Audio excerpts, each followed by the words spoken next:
Hello everyone, good morning. এই যে সকালবেলায় সবাইকে গরম জল দিয়ে এখন চা বসিয়ে দিয়েছি সবার জন্য। তা প্রথমে বানাবো একটু লাল চা, তারপর বানাবো দুধ চা, কারণ ওর বন্ধুর বউ দুধ চাটাই পছন্দ করে, লাল চা খেতে চায় না। এখন সবাই এই যে বসে গল্প করছে একসাথে। তো চাটা খাওয়া হয়ে গেছে, আর বন্ধুর ছেলে তো ও চা খায় না, তার জন্য ওকে বললাম যে পপকর্ন খাবে, বললো হ্যাঁ, সেজন্য একটু পপকর্ন বানিয়ে দিচ্ছি সকালবেলায়। এই যে দেখো পপকর্ন বানানো হয়ে গেছে। তো ওরা খাওয়া দাওয়া করে চাটা খেয়ে মুড়ি দিয়েছিলাম, খেয়ে ওরা একটু ঘুরতে বেরিয়েছে, সেই ফাঁকে আমি এখন রান্না বসিয়ে দিয়েছি। এই যে একটু নিরামিষ একটা সবজি হবে, লাল শাক হবে।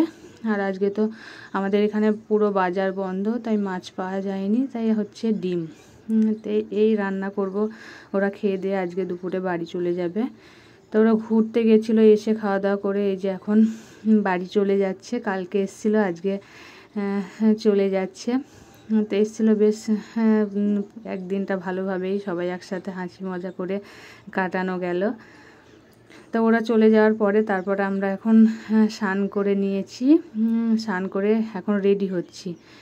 আর ওকে বললাম যে একটু কথা বলো, হাই করো, ও হাই করে দিল। এই যে তোমাদের বলেছিলাম না যে বরমশাই যখনই বাড়িতে আসবে তখন ফুলের যত্ন নেবে, ফুল গাছের। এই যে বড় বড় যে গাছগুলো ছিল শুকিয়ে যাচ্ছিলো, সেগুলো কেটে কেটে এগুলো লাগিয়ে দিল, আর বাকি টবগুলো সব পরিষ্কার করছে, নতুন গাছ লাগানো হবে। এই যে এগুলো সব গাছ ছিল, এগুলোই ফুল ধরে না, সেজন্য এগুলো পরিষ্কার করছে, এবার নতুন গাছ হবে এতে। এই যে পুরনো গাছ যেগুলো ছিল সেগুলো তুলে ফেলছে, নতুন ফুল গাছের চারা কেনা হবে, সেই জন্য আগে থেকে সব তৈরি করে রাখছে। ওইভাবে হবে না, এটা তুলতে হবে, হাত দিয়ে হবে না।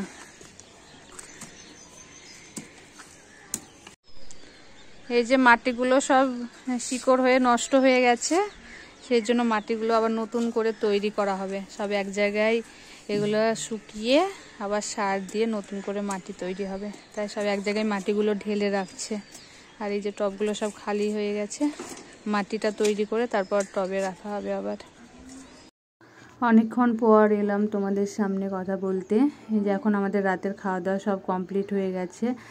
ছেলে এখন পড়তে বসবে, সেই জন্য ওর বাবা ওর কাছে এখন বসে আছে, ও নাহলে ঘুমিয়ে পড়বে। আর এইদিকে আমার এই যে বাসন কোসন আছে, এগুলো আমি ধোবো, ধুয়ে তারপর আমি ওর পাশে একটু বসবো। আর ও এখন পড়তে বসবে বলে এই যে কম্বলটা গায়ে দিয়ে রেডি হচ্ছে, আর ওর বাবাও এখানে বসে গেছে পড়াতে।